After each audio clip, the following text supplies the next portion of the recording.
ce sera donc Madame Louise Génisca, qui est présente parmi nous et qui est une des grandes personnalités de cette communauté, parce qu'elle a le privilège de l'âge, en particulier, qui lui permet d'avoir beaucoup de recul et beaucoup d'expérience dans tout ce qui s'est passé. Et on dit couramment qu'elle a donné à peu près 60 ans de sa vie aux relations avec la Pologne. Alors qu'elle a eu le coup de foudre pour le pays d'origine, étant toute petite, à 8 ans à peu près. Madame, vous pouvez nous raconter un peu votre jeunesse, vos ascendants? Oui, mais peut-être assez fort si c'est possible pour améliorer la retransmission. Alors bon, ma vie c'est un petit peu une vie de culture.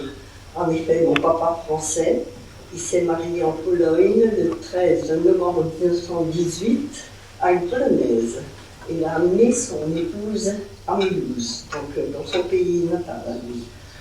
Et je ne vous dirai pas, il a amené sa jeune femme donc ici, comme elle avait un français très rudimentaire, et mon papa, qui ne connaissait pas trop le polonais, évidemment c'est une personne qui a énormément eu le mal de pays, d'ailleurs durant toute sa vie, d'autant plus qu'à l'époque, il n'y avait pas encore moyen de correspondre avec la Pologne qui était encore en guerre à ce moment-là.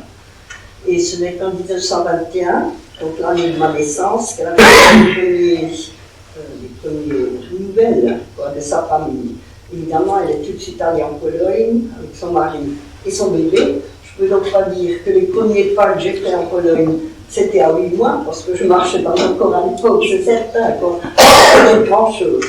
Par contre, nous sommes retournés donc, en 2 ans avant la guerre, j'avais donc 8 ans à l'époque, et c'est là que j'ai fait la connaissance de la Pologne, connaissance avec ma famille, et ça c'est un souvenir qui me restera toute ma vie. C'est là que j'ai commencé à aimer la Pologne, j'ai commencé à connaître le peuple polonais, et c'est resté pour moi jusqu'à aujourd'hui, j'ai 84 ans, bien sûr. Alors, c'est donc à partir de ce moment-là, disons à 8 ans, que j'ai fait connaissance à Pologne. Mais avant, il y a un moment, bien sûr, je parlais toujours dans le pays. Donc les premiers Polonais sont arrivés en France, donc dans la région de Mulhouse. Bien sûr, ma maman était trop heureuse de pouvoir parler sa langue. Je me rappelle, les jeunes filles, par exemple, qui venaient, étaient toutes réunies à l'ancienne usine Schwarz, que peut-être beaucoup de personnes connaissent encore. Et au fur et à mesure, il y a exactement 80 ans, c'est 80 ans que cette année, la mission catholique polonaise a été fondée donc, à Mulhouse. Je me souviens, c'est quelques petits éclairs qui me viennent comme ça en tête. Je vois encore comme tout était fleuri, comme il y avait ces petites fêtes là. Et au fur et à mesure, à partir des dates qu'on a commencé à voir ici, fleurir une petite Pologne en Alsace. Parce que les Polonais qui sont venus à l'époque, et je dois rendre vraiment hommage, c'était des gens, travailleurs bien sûr, qui étaient vraiment, ils avaient encore leur Pologne dans leur cœur. Ils ont fondé, comme dit encore, je répète encore une fois, ils ont créé leur petite Pologne ici.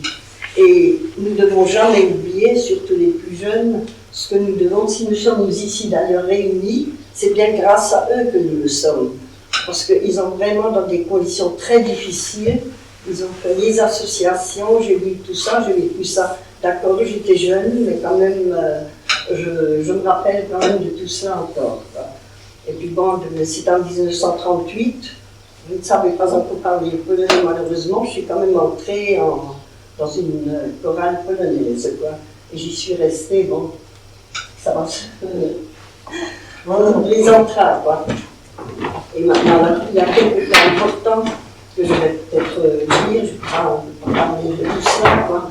Évidemment, avant-guerre, ce qu'il y avait aujourd'hui, si à la fête nationale par exemple, c'est tout fait en général.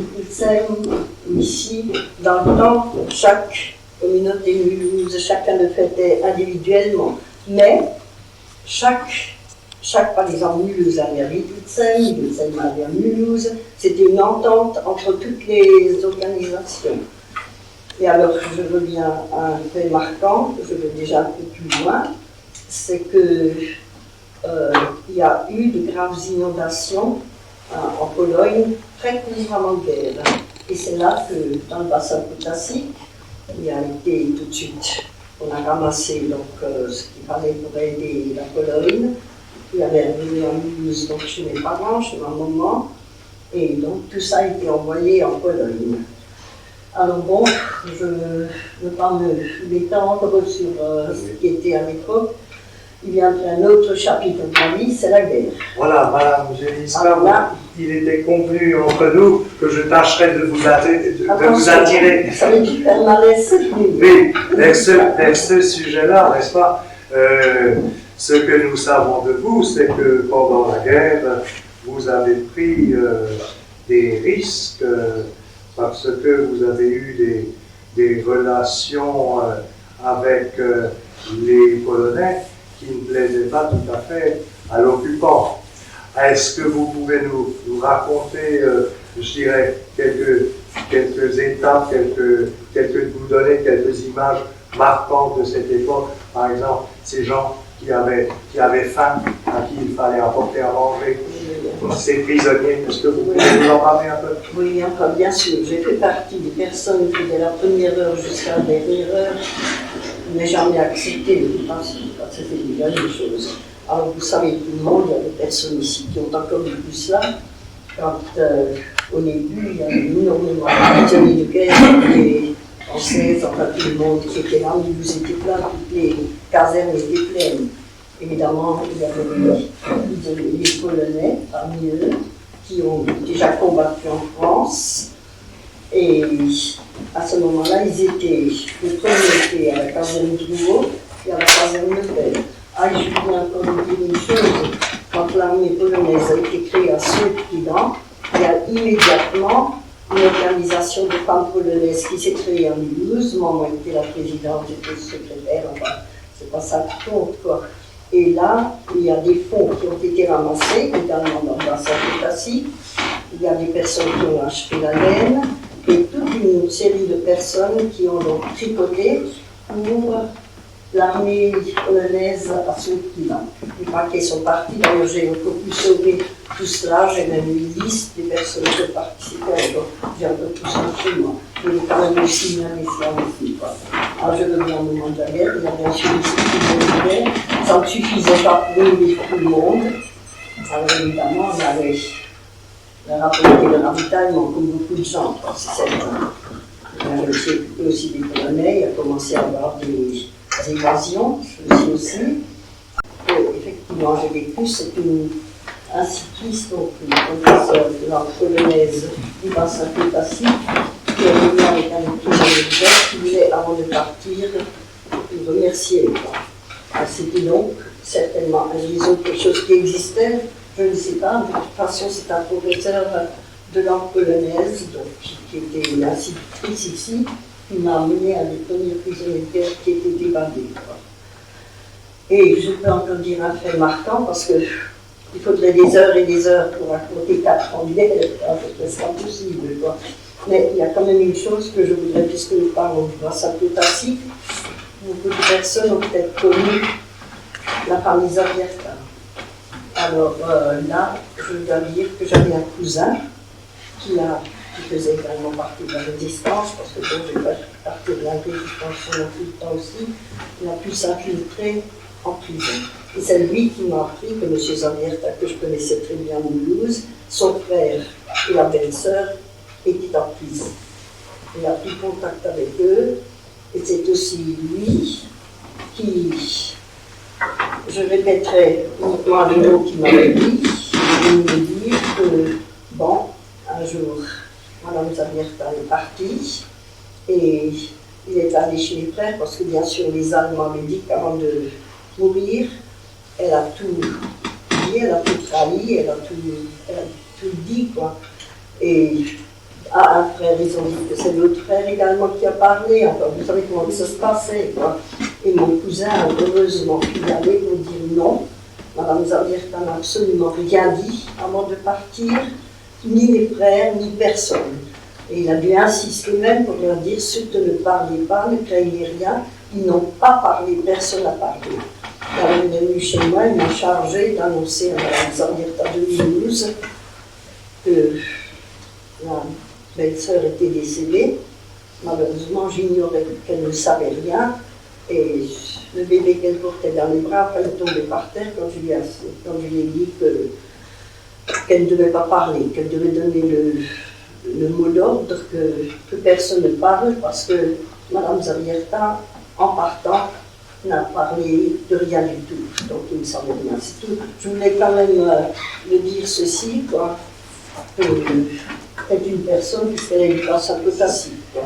Bon, il y avait d'autres, il y avait un prêtre, des amis qui sont entrés par les fenêtres du WC, enfin, il y avait plein de choses qui seraient à raconter, on n'en finirait pas, on serait encore là ce soir. Je voudrais insister juste d'un mot, rebondir sur le propos de Mme Jelinska. Mme Zavierta, c'est un peu à l'échelle locale notre Jean Moulin du bassin potassique dans la communauté polonaise, disons-le. Yves Frey, un de nos collègues de l'enseignement, qui a soutenu récemment une thèse d'histoire sur la première génération de la communauté polonaise, a fait un effort très très particulier pour traiter le cas Zavierta, car il est évident que dans le bassin, en tout temps, ont circulé des versions disparates, contradictoires, et c'est une affaire qui est devenue légendaire entre ceux qui ont affirmé qu'elle s'est suicidée pour ne pas parler, entre ceux qui ont affirmé qu'on l'a un peu aidée, etc., etc. C'est une affaire très très marquante et très très difficile à examiner, et je m'y réfère toujours pour bien indiquer à quel point il est difficile d'écrire une histoire officielle de la communauté polonaise, une histoire univoque, unique.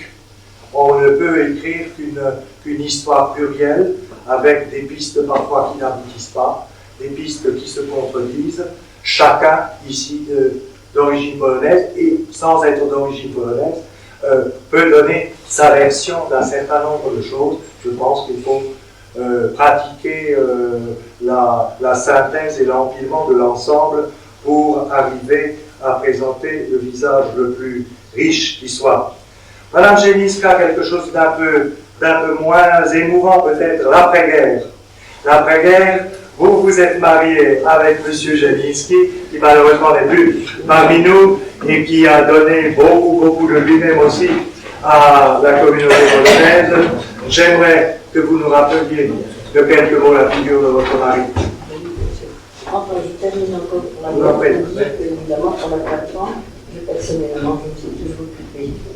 Vous avez bien, c'est là que j'ai commencé à apprendre le polonais, que je parle aujourd'hui couramment. Et j'ai connu la Gestapo, j'ai connu les prisons de la Gestapo, enfin ça, passons maintenant, on arrive à plus loin. Bon, après-guerre, mon mari qui ne voulait pas rentrer dans son pays, il était étudiant, mais l'UNRWA avait ouvert une école pour les anciens étudiants polonais à Esslingen. C'était l'UNRWA qui les élèves à rejoindre cette école.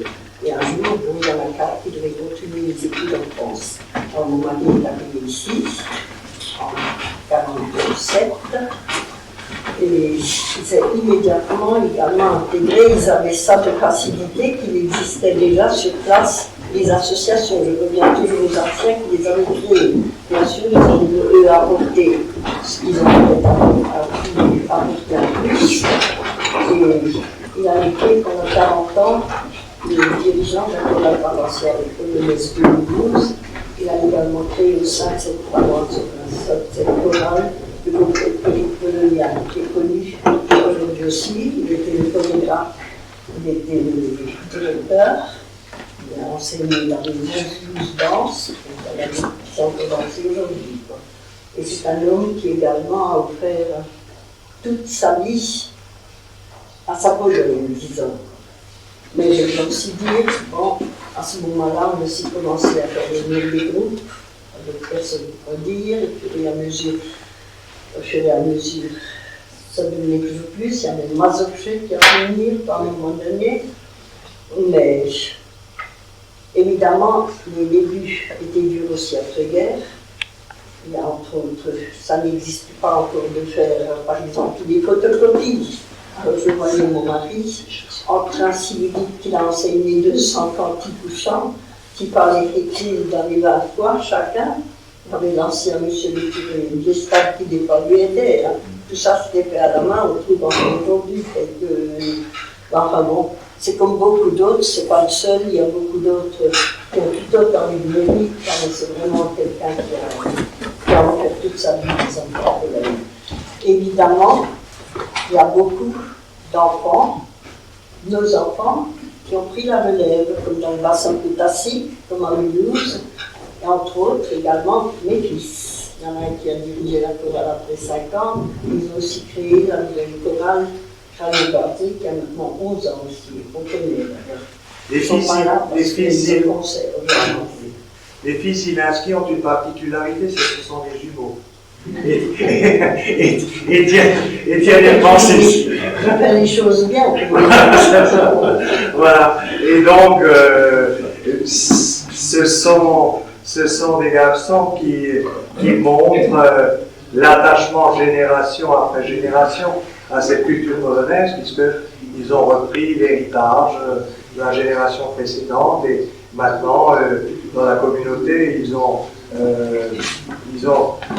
été à l'origine du fait marquant des années 90, qui est justement la création de cette dernière venue des chorales polonaises, Krajobrazy, les paysages polonais, bien sûr, et qui a ceci sociologiquement d'important, c'est là qu'associativement se fait le mieux la jonction entre la descendance de ce qu'on va appeler l'ancienne immigration et la nouvelle, la dernière venue, celle des années 80, celle des années solidarité, n'est-ce pas? Et on voit alors évidemment le couple Étienne Zilinski et Janka est l'incarnation parfaite de ce mariage, pas seulement entre deux personnes, mais entre deux couches de l'immigration, puisqu'ils dirigent et elle chante. Vous nous disiez qu'à l'origine, vous n'aviez pas remarqué sa belle voix. Alors c'est une grande soliste. C'est quand même curieux, ça. Oui. C'est d'ailleurs, même pas un mois de cela, ils ont chanté au Conseil de l'Europe aussi. Voilà. Évidemment, au fur et à mesure, chacun fait avec les moyens qui sont à respecter, quoi, et chacun peut donner un plus. Oui. Même les fils ont donné plus que donner le papa, c'est certain. Ils avaient déjà des études musicales alors plus poussées, c'est certain aussi. Quoi. Mais ce que je dois dire aussi, tout cela a toujours été fait, ce qui pour moi était vraiment énorme aussi, toujours en très bon accord et puis en très bon respect, disons, avec les autorités françaises.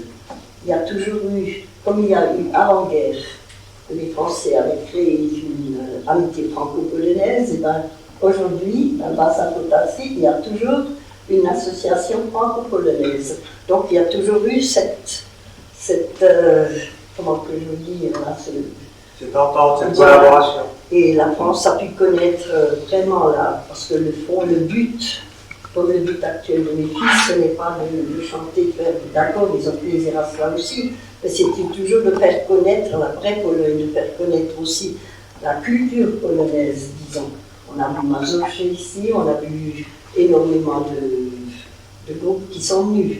Et évidemment, il y a donc cette amitié franco-polonaise qui est en France. Nous avons, parmi les Polonais, des adjoints au maire, nous avons, moi personnellement, j'étais aussi pendant 30 ans dans l'Office mulhousien des arts populaires, dont j'étais la trésorière pendant 17 ans. Et ma foi, il y a toujours ce respect mutuel. Quoi. Alors, dans ce que je peux encore ajouter. Eh bien, je pense que vous avez bien travaillé. Ah, Quand même, encore une seule chose, comme on est dans le bassin classique, je suis une ancienne des mines de potasse où j'ai passé 30 ans de ma carrière. Voilà, vous avez dit donc au service juridique. Et encore une fois, je souhaite que les jeunes qui sont maintenant encore là, qui n'oublient jamais ce qu'ont fait les tous anciens, grâce auxquels nous sommes là, qui leur doivent le respect, par les moyens de leur bord, donc les moyens qu'ils avaient, ils ont quand même eu ce patriotisme et cette volonté d'avoir ce que nous avons et ce que nous voyons aujourd'hui. Et j'aimerais que les jeunes continuent dans cet esprit. Je voudrais juste ajouter qu'il n'y a pas seulement des adjoints maires, qu'il y a des maires et nous avons l'honneur d'avoir un maire. Excusez-moi, vous savez, je m'excuse parce que je ne suis pas vraiment connu. Hein. Excusez-moi. Le dernier et deuxième maire d'origine polonaise, Monsieur Richard Lasek, est parmi nous. C'est là, bien sûr, je voudrais le savoir. Très bien. Votre fils, ça va. Oui, je sais. Voilà. Non, ne vous en faites pas. Alors, nous passons à Jean Kaczynski. Peut-être avant là? Oubliez une petite chose, parce que bien sûr, il y a eu différentes, je ne vais pas vous arrêter longtemps, mais il y a également les Ojaroutries 17, mais bien sûr, il y a aussi, quand il y a eu tout le temps les dons qui sont partis pour la Pologne, alors, les tout premiers dons que nous avions fait à l'époque, que j'avais moi-même organisé, eh bien, 6 sont partis en 80-82, donc au mois de Calcaire, de la Saint-Jean, et par après, bon, c'est le tout en 2017 qui a lui-même occupé par après. On a toujours eu cette collaboration, la Pologne était à peine dans quantité là, et je crois à l'inverse aussi, parce que nous ne comptons pas les personnes et les Polonais qui sont dans le cimetière.